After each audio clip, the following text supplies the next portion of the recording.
Well, good afternoon, everyone, and hope you're having a great day and thus far. And we're always excited to have you guys join us. And we want to say hello to a few friends before we get going. And who's up there? Brahim, how can you be number one in the afternoon, too? Mike, number two. Andrea, Niagara Falls. 75 and sunny in Portland, Oregon. Wow. And can you guys tell I got some sun today? Got my vitamin D? Nick from our staff. Kristen, good morning. No, it's the afternoon. Wendy, how are you? From Wasaga. Janice. Brampton. Betty Lynn, how are you? Rosa, Montreal. Bonjour. Sue, how are you? From Bolton. Fran from Orangeville.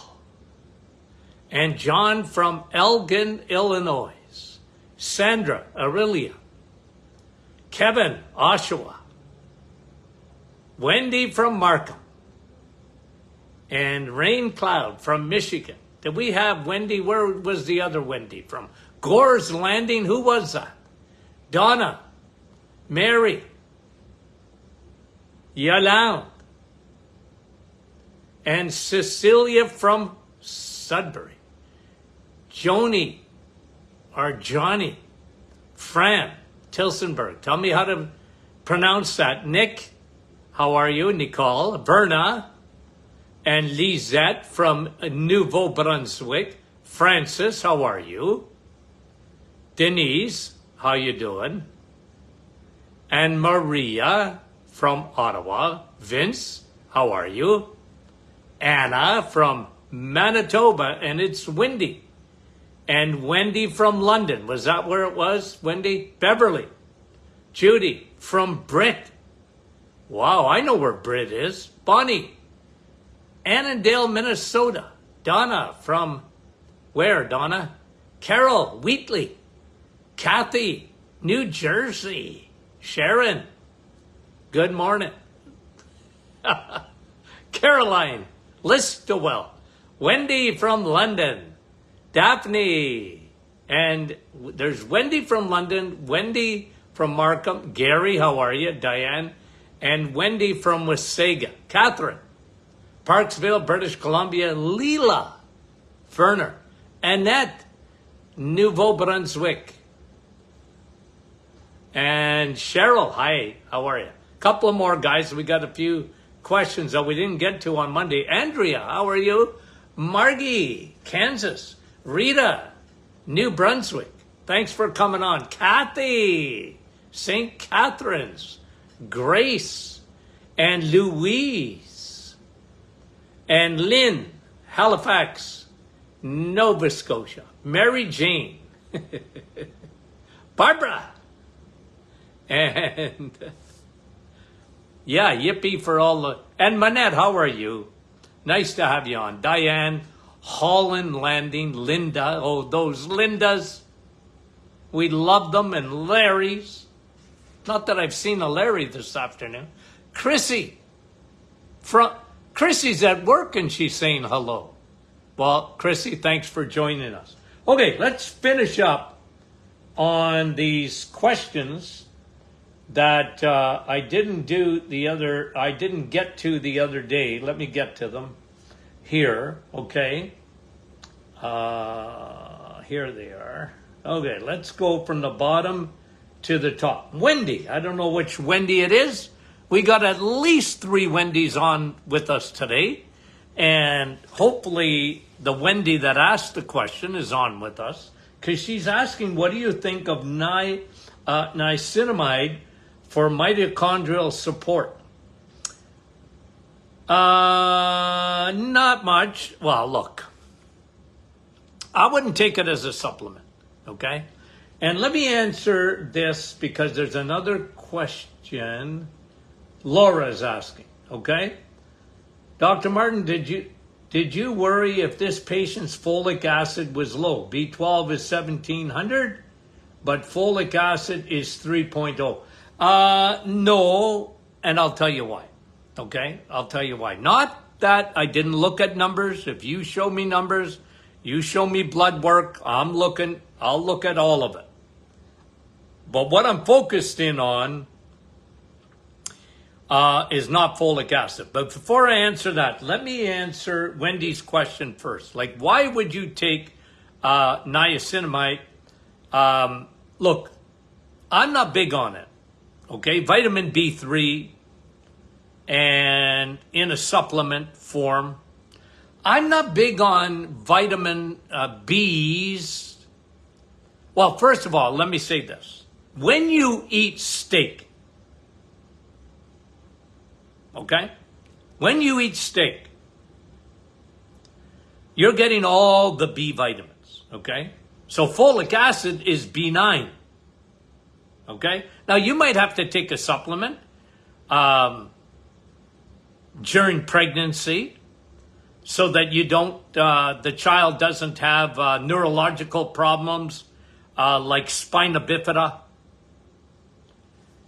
that kind of thing, okay? So, of course, it'll be in a prenatal. And I'm not against B vitamins in supplements because at times I would do it. But if I did it, I would do it in Blood Boost, okay? And if you look at our Blood Boost, which is a multivitamin mineral on steroids. Like, I mean, we have everything in there, okay? And guys, it's coming back, okay? It's coming to a theater near you. I just can't tell you exactly when. Anyways, I don't want to get into the politics of it, but there's politics involved, okay? And now we're hearing good news that it'll be back, okay? And that's good because people that relied on Blood Boost, you see, if their folic acid was low, and look, numbers, man, I want to know symptoms. See, I was a very observant doctor. You came to my office, I put my eyeballs on you, okay? And I remember one lady saying, Dr. Martin, you're in my space there. I said, no. You're in my space. You're in my office. How long did you wait to get an appointment? Just about 6 months. I said, okay, let's not get off on the wrong foot. The reason I'm up close, okay, is I want to observe. I'm looking in your eyes. I'm looking at your hair. I'm looking at your skin. I'm looking at whether you're Casper the ghost. I'm looking for circle under the eyes, eyebrows, because of thyroid and thinness of hair. And I was very observant. I've had patients tell me, okay, that they go to their doctor and their doctor's on the computer. The patient's behind them, the doctor's on the computer. Now, I don't like that. I don't like that at all. To me, that's malpractice. Because in differential diagnosis, in, you learn in medical school, hey, you better observe. Okay? You better observe. So, anywho, when it comes to your B vitamins, guys, are they essential? You bet your boots they're essential. And there's one B vitamin that 80-90% of the population is not optimized on. Now, they might call it normal, but if you don't not optimize, you're, what did I bring you the other day? Let me just get this out. If it takes me too long to find it, I won't do it. But this was on B12. I got my notes here. Let me just see. I'm not going to go too long, I promise, because otherwise I'll never find it. Okay, B12, okay? And crazy, crazy, crazy. Listen to this. I brought this to you the other day, probably over a week ago. If you're less than 475, you know, the normal is around 200. They call that normal. I call that enough for a mouse. So many people are walking around and they're extremely low in B12 and they don't know it. And they're certainly not optimized. And your nerves can't work properly without B12. Why do you think I talk about it all the time? And senior citizens especially. It's my go-to. Not folic acid, but B12. Okay? Not B9, but B12. Because it is a key. Now, I know you need folic acid to make red blood cells. I understand that. Okay? But if you eat steak once or twice a week, red meat, even hamburger, you're going to get all your B vitamins. And especially if you surround that with eggs and cheese and butter and ghee or ghee or G or whatever you want to call it. Okay? G. Okay? And heavy cream. Don't ditch dairy, switch it. Okay, now, if you're under 475, there's nerve damage occurring in the body. If you're less than 550, and now you're talking probably 75% of the population, they have a decrease in cerebrospinal fluid. B12. B12. That's why I push. And somebody asked today, I saw it on our private Facebook group, what's better, methyl or cyanocobalamin? Guys, it's not even close, okay? Like, I know this one guy, he was a doctor, vegetarian, and he's talking about cyanocobalamin. Hey, come on, you don't even absorb that stuff. And the best way to get B12 is to put a sublingual B12 under your tongue. That's what sublingual means. It's the best way. It's even better than a B12 shot. Okay? And I love B12 shots. The old-fashioned doctors used to give B12. Now today, you'd have to bring your physician to a dentist and drill their teeth without anesthetic in order to get a doctor to give you B12. They just don't do it anymore, and I don't know why. You know, to some extent, medicine has been hijacked by the pharmaceutical companies. And B12 is, you know, the pharmaceutical companies don't make money on B12. Anyway, I'm not saying there's no good people there. They just drive me crazy. Crazy, crazy. Okay, so B3, eat steak. Folic acid, eat steak. Now, listen, okay? One thing about B12 and even folic acid to some extent, if you got digestive issues, if your stomach acidity is not good enough because you've been a carboholic, you eat too much sugar for a long period of time, it affects your stomach acidity. And this way here, even though it's a water-soluble vitamin, a lot of times people have trouble absorbing their B vitamins, including folic acid.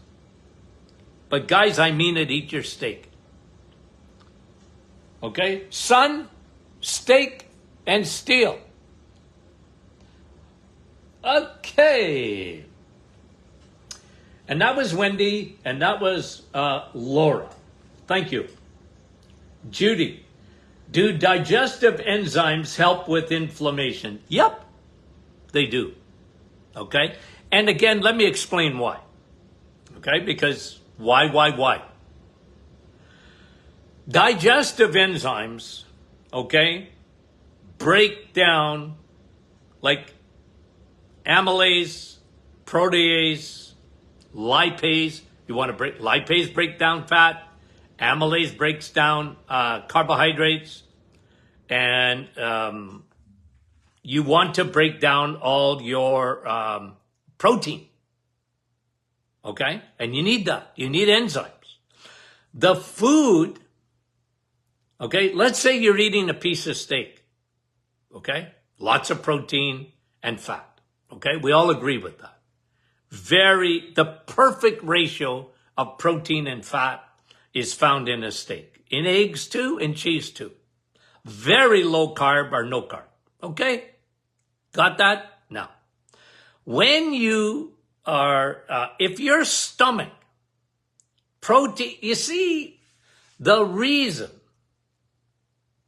you have more acidity, or you should have more acidity than a lion, okay?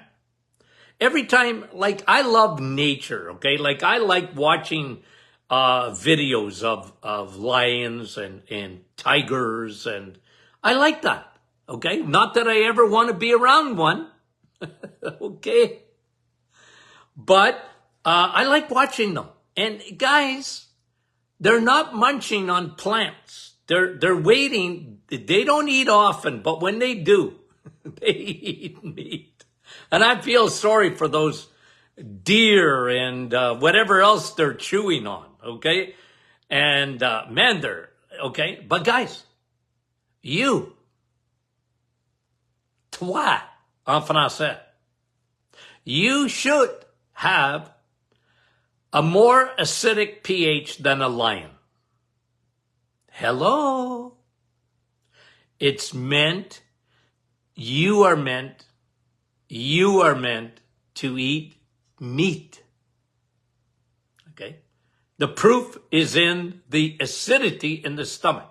Now, let's say you're a carboholic. Your pH goes up. You don't want to be alkaline in your stomach. You're not a cow. A cow's got 4 stomachs. You want to eat grass? You need 4 stomachs. You want to live on salad? You need 4 stomachs. You want to live on celery? You're not a rabbit. A rabbit has an enzyme, a digestive enzyme called cellulase. You don't have that. Now, we put it in. We put cellulase in our digestive enzyme. But let me get back to the question with inflammation. Okay? Because you know I went on a little rabbit trail talking about rabbits. Okay? Don't be a rabbit. You're not a rabbit. Now, when you have good acidity in your stomach, when you're eating meat, your acidity, I mean, guys, you can swallow a penny and it'll dissolve in your stomach if your acidity is good. Yeah, you don't want to be acidic everywhere else. You want to be acidic in your stomach. Okay? And the question is asked, well, do digestive enzymes help with inflammation? Yes, they do. I'll tell you why. Because if your acidity isn't good enough, if you got a pH, in the 2s or 3s or whatever, okay? Protein, which is the building block of life, it needs to get broken down in the stomach. If it doesn't, it comes undigested into the small intestine and your body reacts to it. It's like an autoimmune. Your body goes, what is that? Why is that protein not broken down for me? Okay? Why isn't it broken down properly? Well, the stomach acidity wasn't good. And therefore, your body has an autoimmune response and it attacks. Guys, I just can't tell you how many times in my office, okay, we put people on the reset. I put people on digestive enzymes, okay? And I watched their inflammation go down. They were breaking down that protein. Okay? They were breaking it down properly. Now the inflammation, the body responds if that protein's not broken down. It's like an autoimmune. The body sees that protein coming undigested as a foreign agent, and that creates an inflammatory response and a white blood cell response. So when you take digestive enzymes, do you know that I take digestive enzymes every day?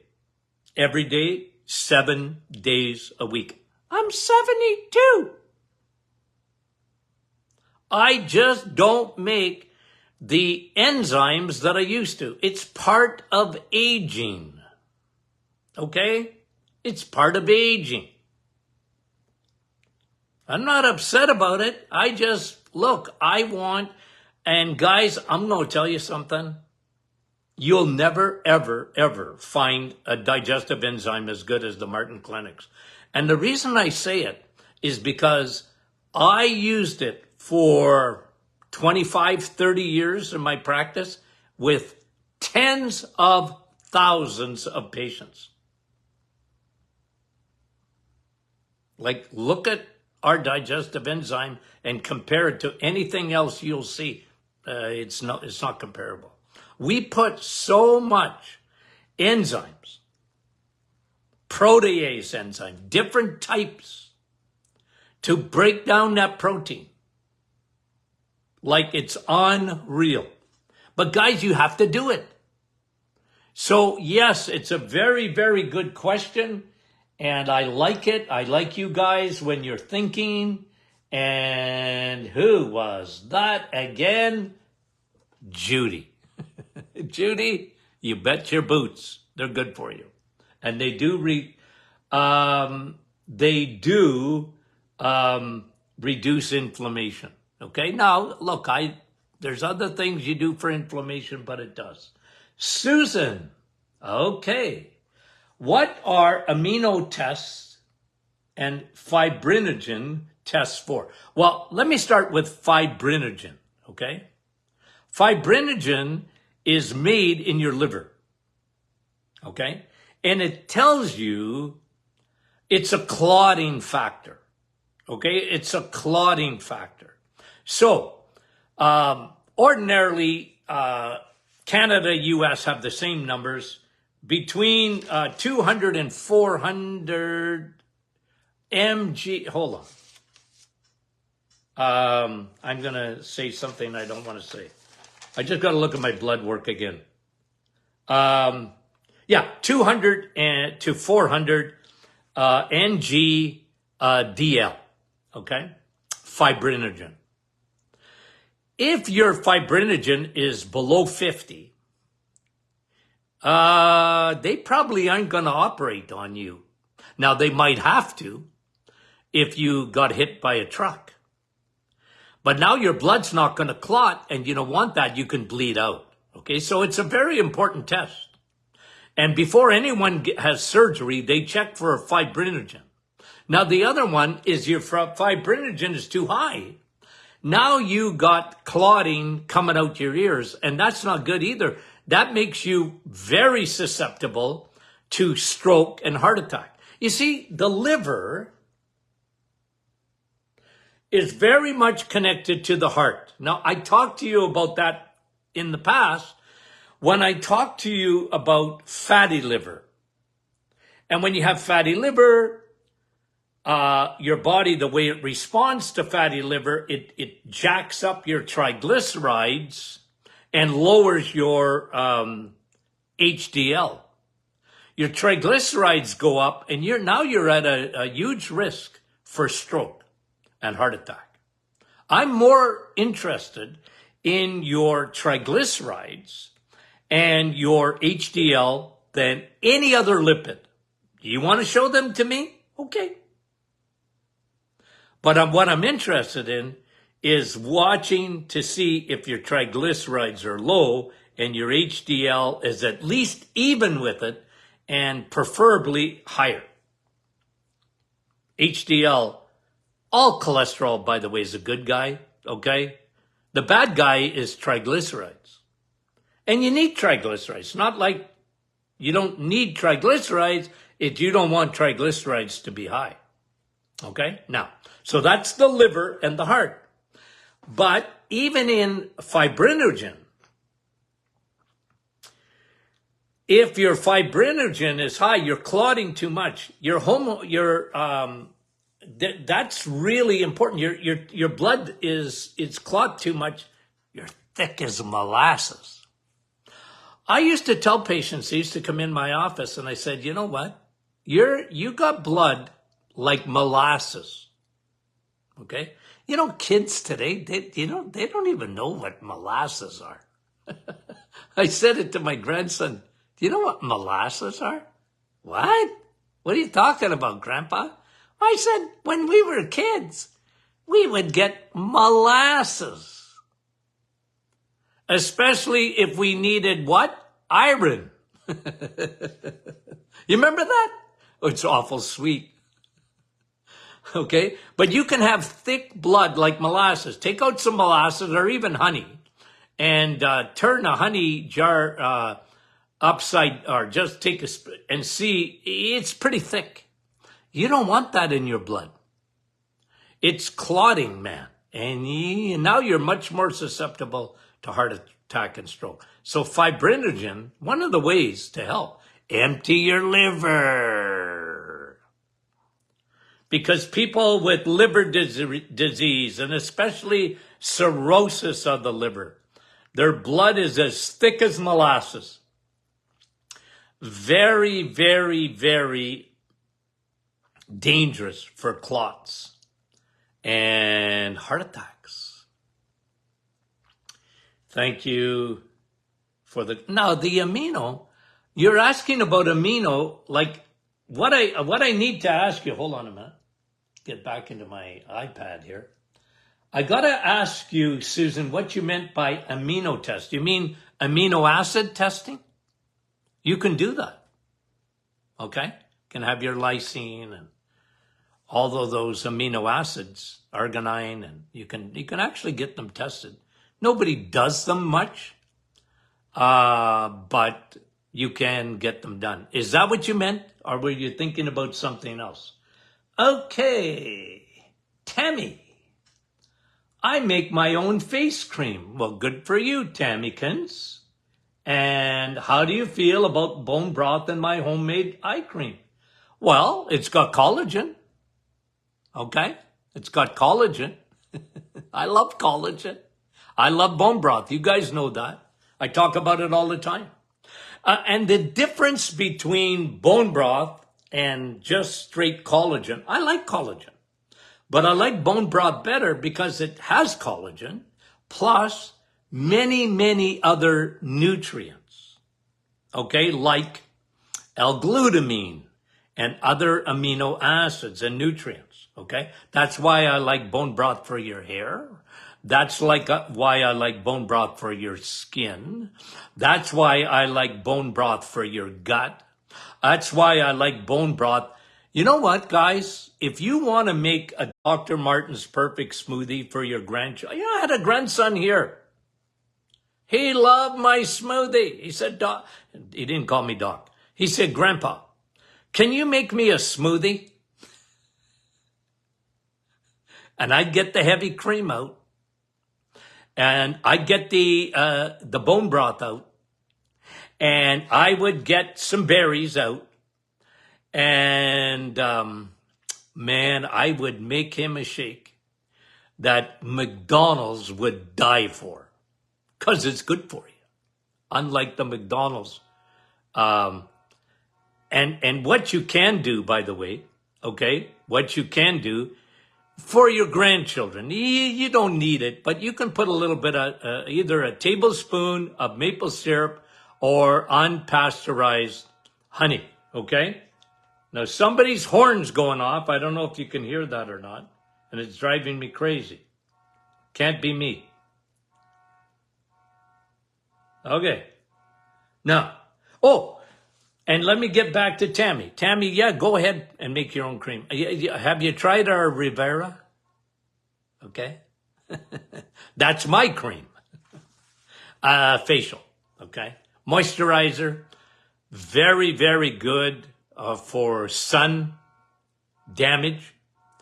Very good for keeping you as young as you can keep yourself. I like it. Okay. Now, one more, I think. Okay. Sherry is asking, what are my thoughts? Oh, no, there's two more. What are my thoughts on D-Manos for recurring UTIs? Yeah, I got no problem with it. Okay? You got to watch with D-Manos. Don't take it too long. Use it temporarily. It had a big, when was it? Maybe 20 years ago.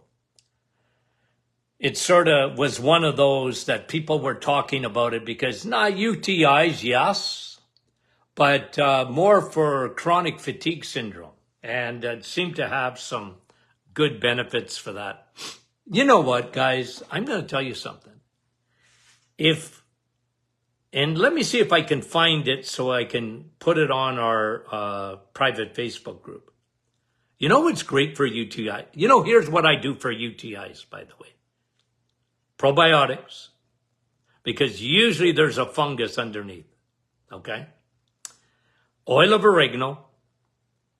Don't leave home without it, okay? So really, really good. And Nabitol, pine bark extract.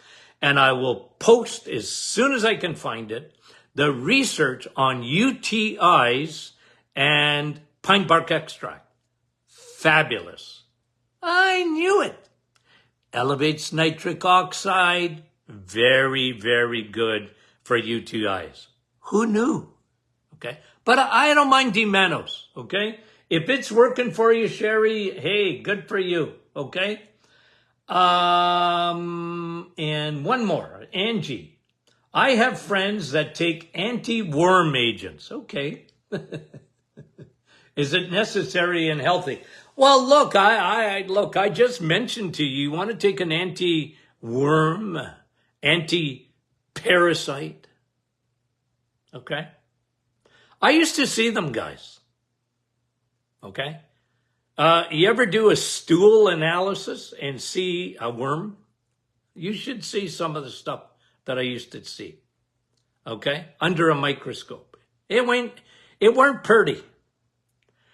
But I'm a big guy. The best thing you can do for worms, parasites, fungus is oil of oregano. Numero uno. Number 2. Did I just say number 2? I was being facetious. No. The second one that I would tell you to do is probiotics. Broad spectrum probiotics. They regenerate. They build up the good guys. They go after the bad guys. Bad bacteria, bad fungus, bad yeast, bad worms, parasites. Okay? They don't belong inside of you. So yeah, go after them. And don't feed them. You know what worms eat? Sugar. They hate steak. Everybody, they always have red meat. Yeah, but it's funny because bacteria, yeast, parasites, worms, they love junk. They're junk eaters. They're sugar eaters. They're vegetable oil eaters. They're processed food eaters. Crap. Yeah, they eat crap. They're lowlifes. Don't feed them. Okay. Thanks for all the questions, guys. We appreciate it. Tomorrow, back to our morning sessions, okay? Let us know. I know some of you really like the afternoon sessions, but give us feedback, guys. We really appreciate that, okay? We want to listen to you guys. We love you, okay? I don't mean just a little bit of love, lots of love. Okay, talk to you soon.